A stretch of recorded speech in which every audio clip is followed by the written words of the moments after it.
Hi guys, this is Advocate Rukhsar Ahmed and welcome to my channel Learn Law.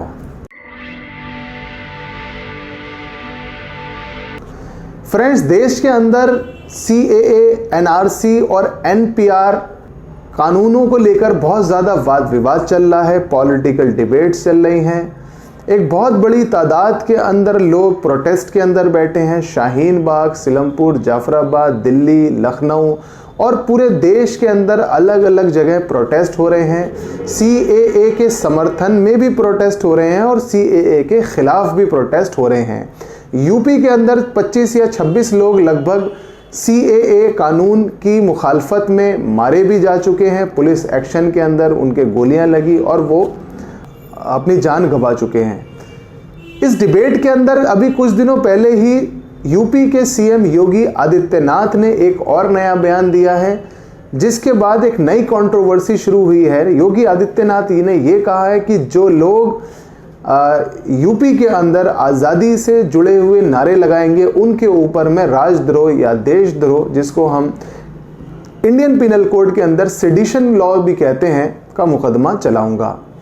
आइए इसके कानूनी पहलू की जांच करते हैं कि योगी आदित्यनाथ जो कहना चाह रहे हैं कि क्या वो वाकई में ही कानून के दायरे में रहकर लोगों के ऊपर सेडिशन लॉज चला सकते हैं, या हमारा इंडियन पिनल कोड आखिर इस बारे में क्या कहता है, और ये सेडिशन लॉ इंडिया के अंदर कैसे इंट्रोड्यूस हुआ। आइए हम इसकी एक एक करके इसकी जांच करते हैं।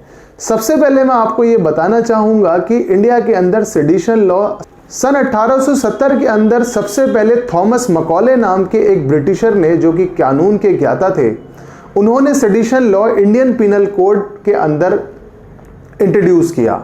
इसकी ज़रूरत क्यों पड़ी? भारत के अंदर, इंडिया के अंदर ब्रिटिश अपना कब्जा जमा चुके थे। 1857 की क्रांति के बाद बहादुर शाह सफर को पूरी तरह से उखाड़ के मुगलिया सल्तनत को ख़त्म कर दिया गया था और अंग्रेज़ों ने पूरी इंडिया के अंदर अपनी हुकूमत कायम कर ली थी।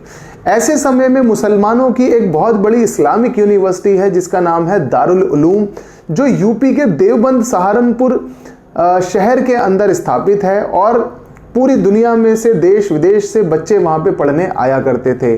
दारुल उलूम देवबंद ने ब्रिटिश सरकार के खिलाफ एक फतवा दिया था कि इनसे लड़ना, इनके खिलाफ जिहाद करना और इनको देश से बाहर निकालना अब हमारी एक पॉलिटिकल ड्यूटी भी है और अब हमारा ये रिलीजियस ड्यूटी भी है, जिसके खिलाफ दारुल उलूम देवबंद ने एक फतवा दिया। जब ये फतवा आया तो बड़ी तादाद में तमाम हिंदुस्तानी, जिसमें मुसलमान, हिंदू और दूसरे मज़हब के लोगों ने शिरकत की और अंग्रेज़ों से लड़ना शुरू कर दिया। तो अंग्रेज़ों की हिंदुस्तान के अंदर से नींव उखड़ने लगी और जिन लोगों ने ये फतवे दिए थे, जिन लोगों ने अंग्रेज़ों के ख़िलाफ़ लड़ाई शुरू की, इस तरीके से थॉमस मकॉले ने section 124A Indian penal code के अंदर, यानी कि भारतीय दंड संहिता के अंदर इंट्रोड्यूस किया।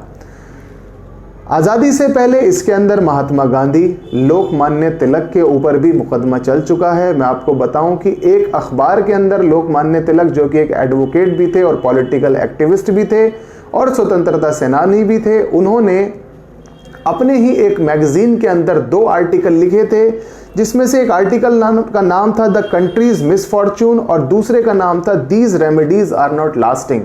जब ये आर्टिकल्स लिखे तो उसके बाद ब्रिटिश सरकार के ऊपर इसका इतना ज़्यादा इफेक्ट हुआ कि ब्रिटिश सरकार ने लोकमान्य तिलक के ऊपर मुकदमा चलाया और उन्हें 6 साल की सज़ा काले पानी की दी और उन्हें बर्मा भेज दिया गया। महात्मा गांधी के ऊपर भी सेडिशन लॉज चलाए गए और उन्हें जेल के अंदर बंद किया गया। इसी मूवमेंट के अंदर इंडिया को आज़ादी मिली, लोगों की कुर्बानी काम आई और फिर उसके बाद 1947 के बाद आज़ाद भारत का वो दौर शुरू हुआ। आज़ाद भारत के अंदर भी बहुत सारे पॉलिटिकल एक्टिविस्ट के ऊपर 124A के अंदर कार्यवाही की जा चुकी है। इंडिया के अंदर भी पिछले कुछ सालों में अगर मैं कुछ फेमस पर्सनैलिटीज़ की बात करूं तो अरुंधति रॉय, परवीन तोगड़िया और असीम त्रिवेदी के ऊपर भी ये केस चलाया जा चुका है। सेडिशन लॉ आखिर है क्या? सेडिशन लॉ के अंदर जो कानून में सज़ा का प्रावधान है वो लगभग 3 साल तक की सज़ा आपको दी जा सकती है। इसके अलावा सेडिशन लॉ के अंदर जो डिसअफेक्शन वर्ड है इसकी बहुत बड़ी एक इंटरप्रिटेशन है, लेकिन मैं बहुत माइनर सा आपको डिफरेंस यहाँ पर बता दूँ कि सरकार के काम काज, सरकार की रूपरेखा, सरकार की कार्यशैली, उनकी मॉडस ऑपरेंडी, उनकी नीतियों, उनके द्वारा किए जाने वाले कामों की आलोचना करना सेडिशन लॉज के अंडर में नहीं आता है। सपोज कोई सरकार देश के अंदर तरक्की नहीं कर पा रही है, अपने लोगों को रोज़गार प्रोवाइड नहीं कर पा रही है, अपने लोगों के वेलफेयर के लिए काम नहीं कर पा रही हो, और आप सरकार की इन नीतियों को अगर आप क्रिटिसाइज़ करते हैं, आप उनकी आलोचना करते हैं, सरकार के द्वारा बनाए गए अगर किसी कानून को आप अपोज करते हैं, तो भी आपके ऊपर सेडिशन लॉ अप्लाई नहीं होता है। सेडिशन लॉ उन्हीं कंडीशंस में अप्लाई होगा जब आप अपने सरकार के खिलाफ विद्रोह करते हैं, आप देश के खिलाफ विद्रोह करते हैं, आप देश के कानून, जो पूरा एक कानून है, जो हमारा कॉन्स्टिट्यूशन है, जो संविधान है, उसमें आप अपना यकीन नहीं रखते हैं, तब आपके ऊपर एक सेडिशन लॉ चलाया जा सकता है। जिन ब्रिटिशर्स ने इंडियन पिनल कोड के अंदर सेडिशन लॉ को इंट्रोड्यूस किया था, खुद उन ब्रिटिशर्स ने अपने मुल्क के अंदर सन 2009 के अंदर सेडिशन कानून को ख़त्म कर दिया है, लेकिन आज भी हमारे मुल्क के अंदर, हमारे देश के अंदर सेडिशन लॉ को प्रैक्टिस किया जा रहा है।